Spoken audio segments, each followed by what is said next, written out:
Folks, can you imagine a little boy whose father became disabled and all the family burdens were down to his mom? Well, that boy was actually me back then.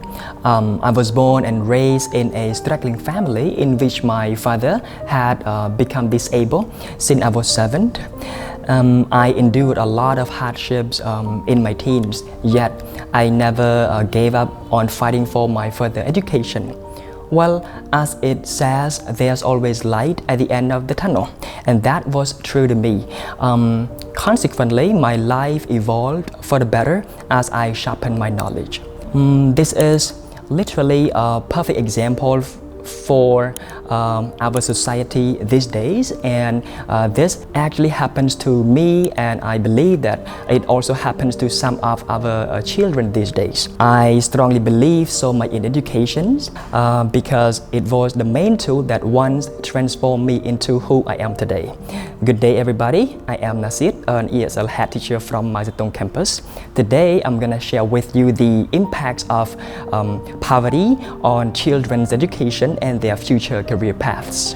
Supposedly, poverty affects the quality of education and the future careers the kids might get in the long run. According to the findings, children in wealthy families are reported to perform better in schools, whereas the ones in poor families tend to struggle a great deal and eventually drop out midway. Why is that? Well, the answer is pretty simple.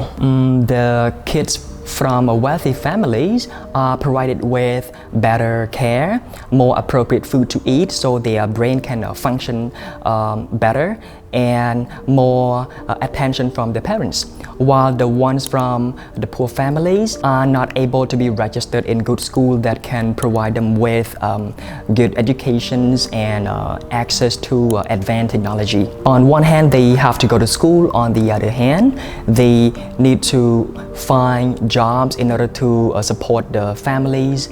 For instance, according to the report, there are a lot of children in some countries of Africa have no choice but to quit school just to carry water in long distances to support their family consumptions on the daily basis.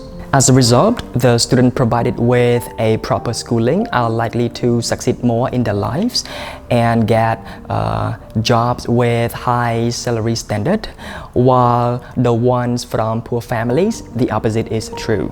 Ultimately, this so-called poverty continue to exist from one generation to another, which is what we call intergenerational poverty. In my conclusions, it can be inferred that a true understanding of poverty requires seeing poverty through the eyes of someone who lives in poverty. Thank you.